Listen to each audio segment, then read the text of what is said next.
Pedir que nos inclinemos em oração.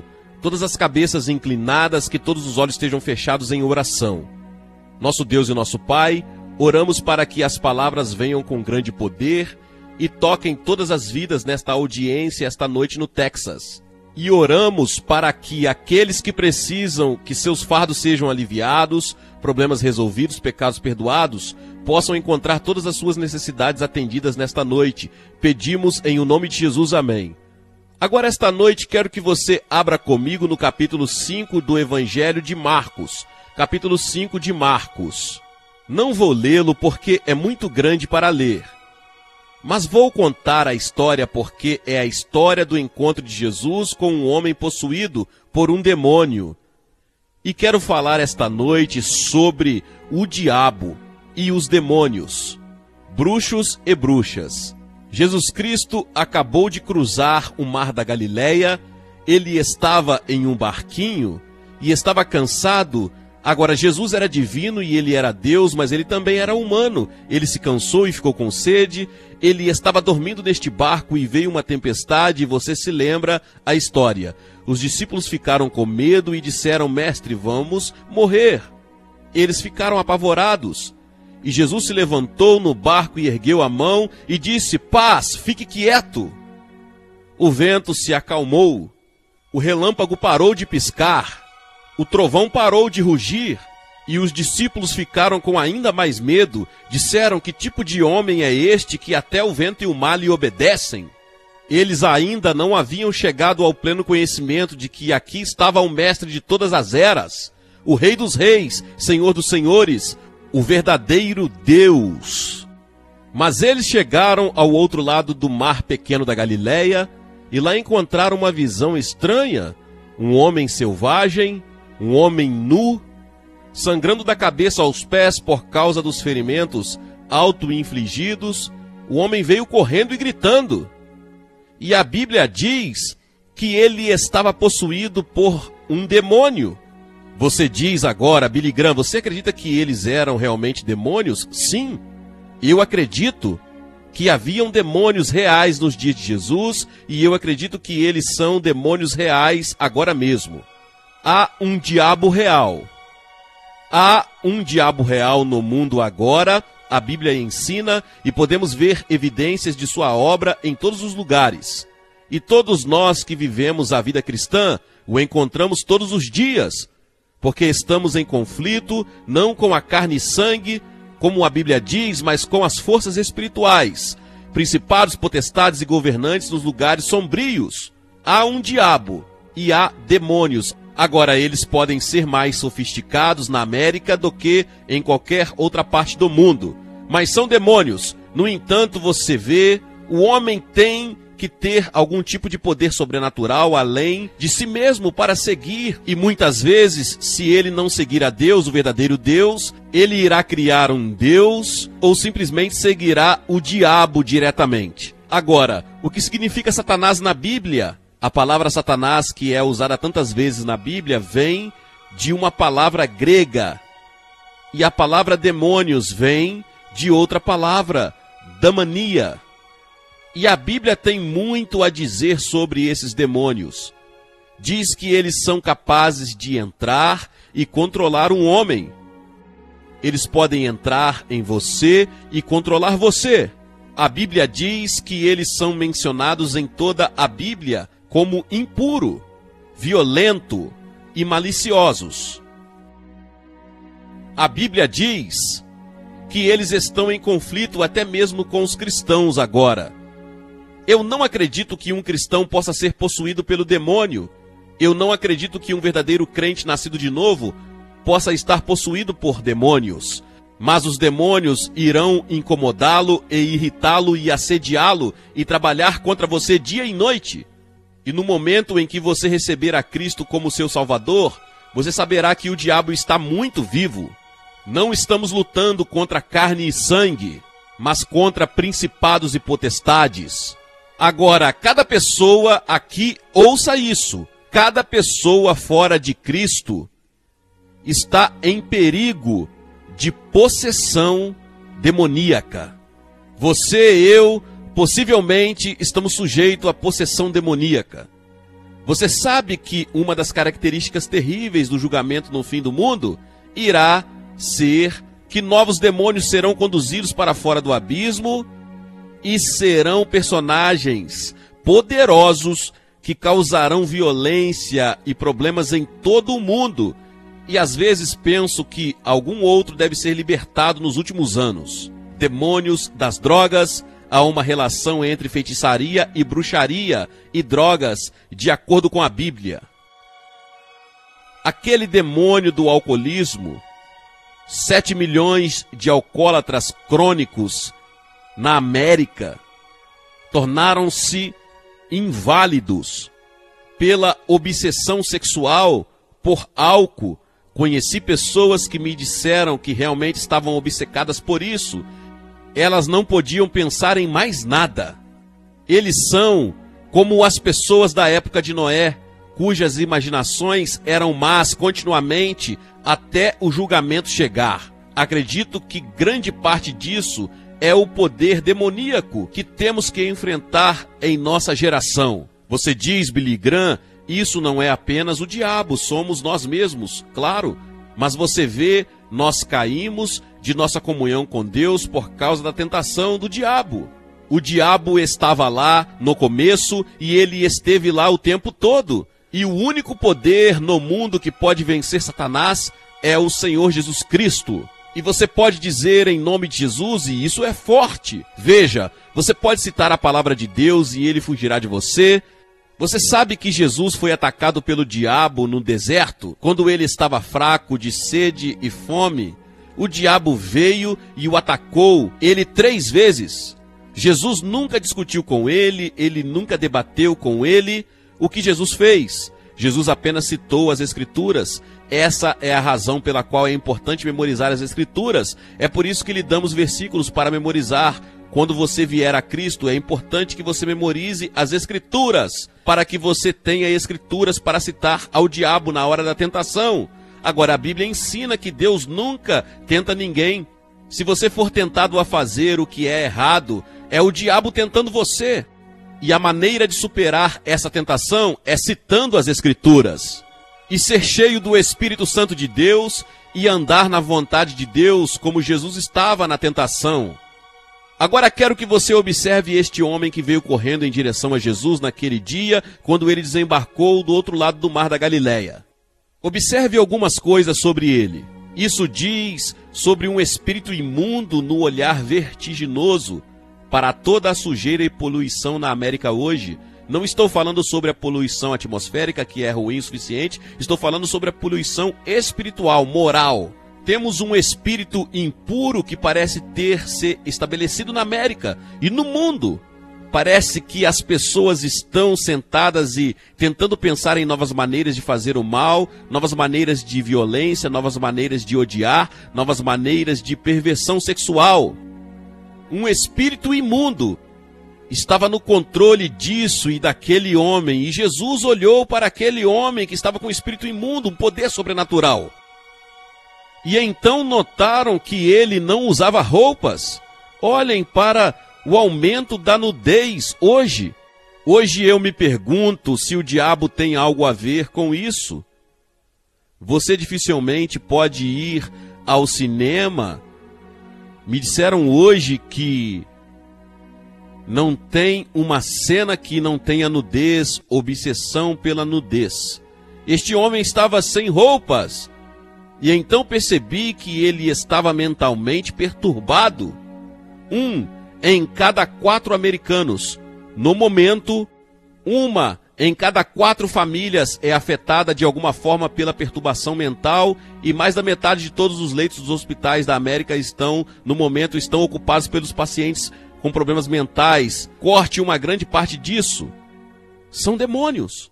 Eu não sei porque não poderia dizer que todo mundo que está em um hospital psiquiátrico tem um demônio, o que não é verdade. Muitos deles têm problemas orgânicos e problemas psicológicos que não podem ter nada a ver com demônio. Mas há muitas pessoas que estou convencido que estão sob o controle do poder e da influência de demônios que sofrem de perturbação mental. E então percebem que ele era incontrolável, ninguém conseguia controlar esse cara. Eles tentaram amarrá-lo, tentaram colocar na prisão, tentaram colocá-lo em uma instituição mental. Ele explodia tudo, tinha poderes sobrenaturais, era um homem violento. Já houve uma hora em que houve tanta violência que todo mundo quer ter paz e eles erguem um sinal de paz e todos nós acreditamos na paz, mas de alguma forma não conseguimos paz. Violência, tumultos, brigas e assassinatos. Alguns jornais de hoje em nossas grandes cidades nem publicam mais os assassinatos. Há tantos toda noite. Eles apenas os listam em algum lugar. E você pode olhar para determinado lugar e lê-lo como se fosse uma notícia comum. Quantos assaltos na noite passada? Quantos estrupos na noite passada? Quantos assassinatos na noite passada? Violência, violência, violência! Esta é uma característica do diabo e dos demônios. E quero dizer a vocês que não vamos impedir isso apenas com mais poder policial. Precisamos ter poder de oração e poder espiritual. Precisamos ter pessoas de joelhos orando e devemos ter um despertar espiritual neste país. E então observe que ele habitou entre os mortos. A Bíblia diz que esse sujeito viveu nos túmulos, ele viveu em um cemitério. E você sabia que a Bíblia ensina que estamos mortos em nossos delitos e pecados antes de virmos a Cristo? Seu corpo está vivo, mas sua alma, seu espírito estão mortos para Deus. Você precisa ser vivificado e poderá ser vivificado esta noite se deixar Jesus tocar sua vida. Deixe-me dizer que Jesus Cristo pode entrar em seu coração agora mesmo e levar essa culpa embora. Ele pode lavar o seu passado. Se você teve preconceito racial, ele vai tirar isso. Ele pode te dar amor em seu coração. Você quebrou a lei moral de Deus e cometeu pecado? Ele vai tirar isso, lavá-lo e dar o seu poder para resistir à tentação do diabo.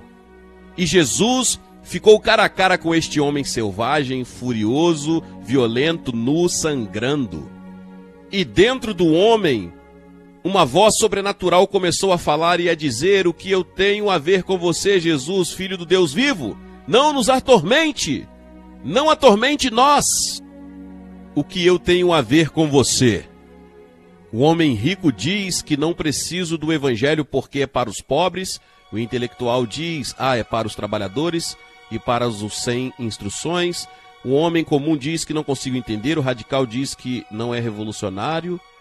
Agora, o que nós temos a ver com ele? Quero dizer a você que cada um de nós tem algo a ver com ele. Se você não tiver algo a ver com ele nesta vida, você terá algo a ver com ele na vida futura, porque chegará o dia em que todo joelho dobrará, toda língua confessará que Jesus Cristo é Senhor e Deus.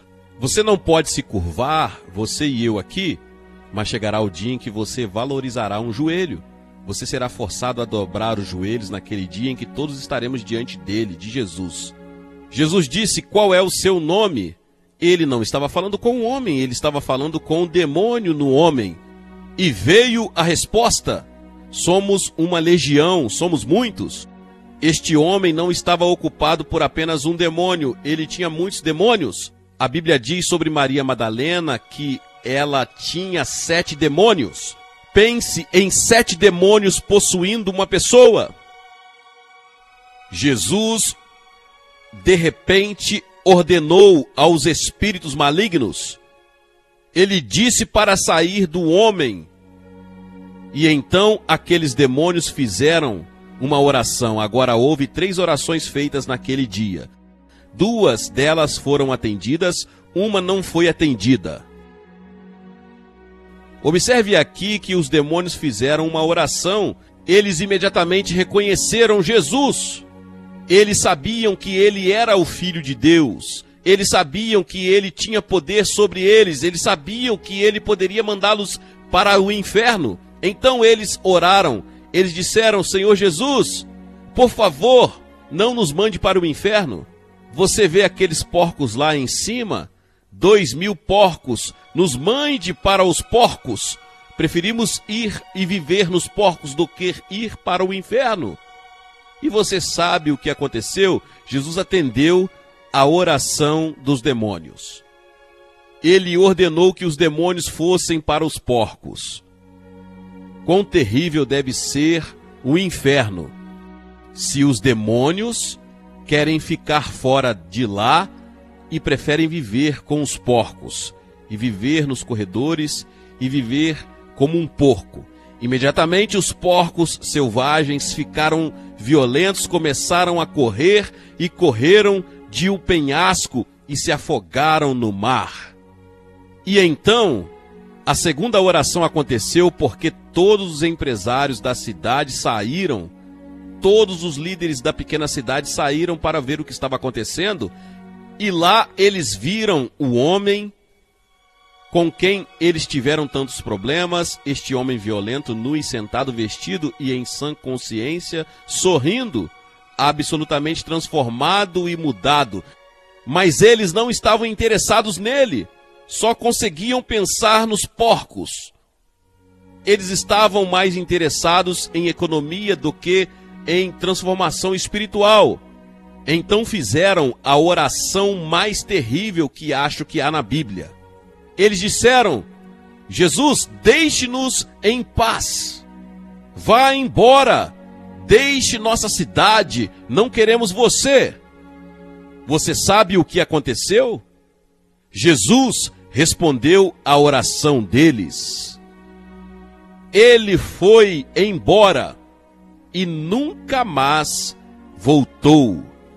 E é possível para você dizer: Senhor, deixe-me em paz. Você vê, o Espírito de Deus está falando com centenas de vocês aqui esta noite. Ele está deixando vocês desconfortáveis. Ele está falando com você agora. E você está prestes a dizer: me deixe em paz, Espírito Santo, não me perturbe.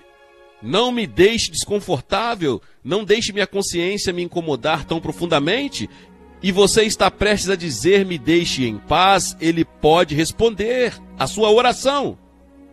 E ele nunca mais voltou. Quantas vezes na Bíblia você descobre que um homem teve uma chance e ele a perdeu? Ele teve uma hora com Deus e perdeu. Ou uma hora com Deus e ele aproveitou. Olhem para Zaqueu.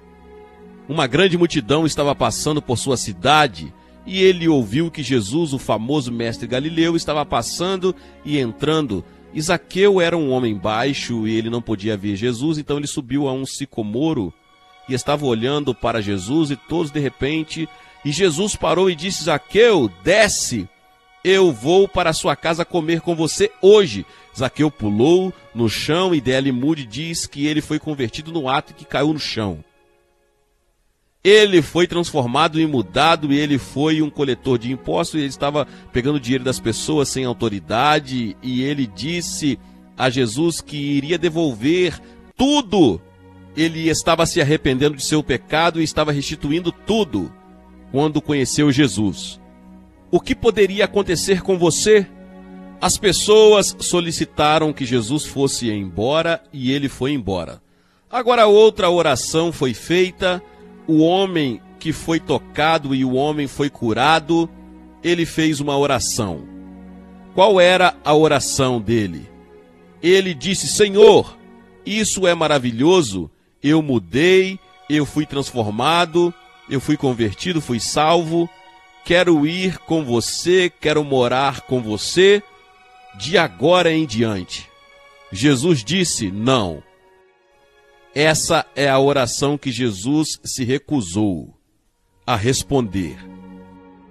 Ele disse: volte para a sua casa, volte para o mesmo endereço, volte para a sua aldeia, volte para a sua cidade, volte para a sua escola, volte para a sua família e conte que grandes coisas Deus fez por você.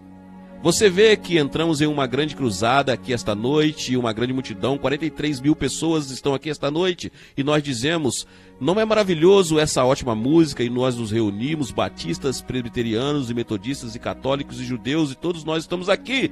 Quão maravilhoso é isso? Não seria maravilhoso se pudéssemos ficar aqui a noite toda por cima? Jesus disse: não. Onde realmente conta é onde você mora, onde você estuda. Tem um capítulo em meu novo livro chamado Fique Cheio, Fique de Pé. Você sabe que a Bíblia ensina que há muitos altos, mas também há muitos baixos. Você já leu o livro de Salmos? Eu leio 5 salmos todos os dias. Quantas vezes o salmista estava bem no fundo, olhando para cima, há altos e baixos, mas no meio de tudo isso há o Espírito do Deus vivo para lhe dar alegria e paz. Há certos rios para o cristão que corre muito fundo. E é uma coisa maravilhosa no meio de uma depressão ter Jesus lá, porque você vê que vai enfrentar problemas, vai ter decepções, vai ter dores de cabeça, você vai ter problemas e dificuldades em sua vida, mas no meio disso a graça de Deus estará lá. Você sabe que Paulo teve uma grande aflição, não sabemos exatamente o que foi, mas ele orou 3 vezes ao Senhor e o Senhor disse: não, Paulo, eu não vou te livrar disso, mas minha graça te basta.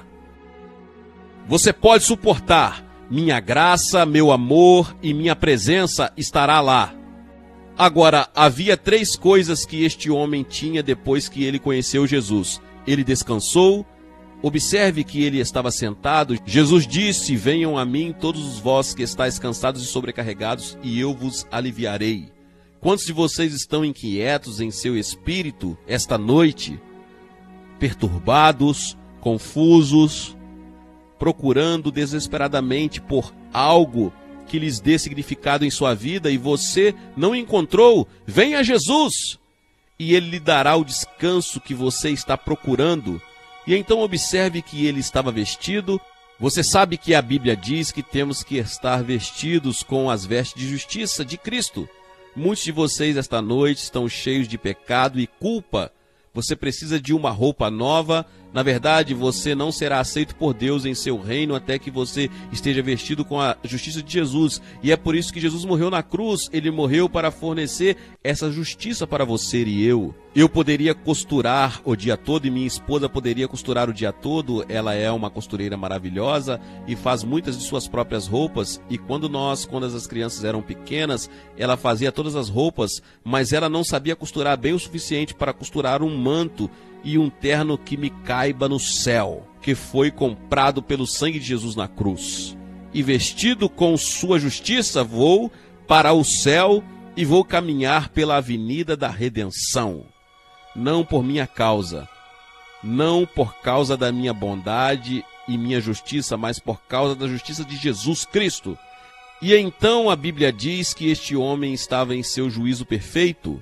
O pecado destrói nossa mente, influencia nossa mente, distorce nossa mente. Olhamos para as coisas do ponto de vista da perspectiva errada e confundimos todos os nossos valores. Mas quando você vem a Cristo e começa a ver o mundo através dos olhos de Deus, você não sai por aí torcendo a mão e dizendo o que vai acontecer, Há paz em seu coração. Você pode ler as manchetes e elas estão assustadoras, mas Cristo estará no controle, Ele está lá. Vou pedir a vocês que recebam a Cristo esta noite. Vou pedir a centenas de vocês agora mesmo que se levantem de seu lugar. Agora mesmo, levante seu lugar e vem, fique aqui à frente desta plataforma e diga que eu quero receber Jesus Cristo em meu coração. Eu quero que Ele toque minha vida. Eu quero que Ele perdoe meu pecado. Quero saber que vou ajudar milhares de pessoas nos últimos dias aqui no Texas, que assumirão esse compromisso. Estou pedindo que você se junte a eles esta noite e assuma este compromisso com Cristo. Depois que você vier, direi uma palavra a você, vou orar por você e lhe darei um livro. E então vocês podem se voltar aos seus amigos, se tiverem com parentes ou amigos, se tiverem em um ônibus, eles vão esperar por vocês.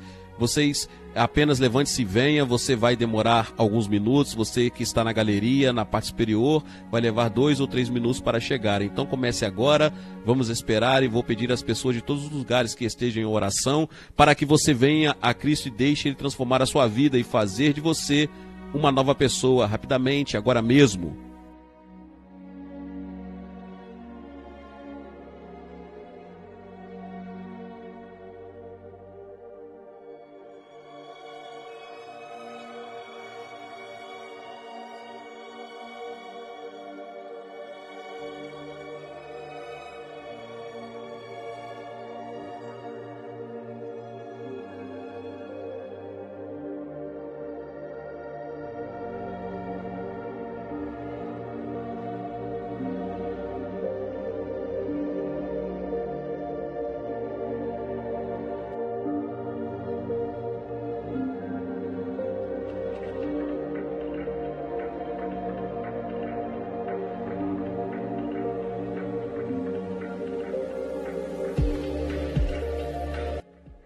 Tenho certeza que você está assistindo pela televisão, pode ver que são centenas e suponho que milhares de pessoas que estão a caminho de assumir seu compromisso com Jesus Cristo aqui no Texas essa noite. Você pode assumir o mesmo compromisso agora mesmo em sua casa ou em um hotel, onde quer que você esteja. Você também pode dizer sim ao Senhor Jesus Cristo, entre em minha vida e mude a minha vida, me transforme como você fez com aquele homem há tanto tempo, e o Senhor fará isso hoje comigo.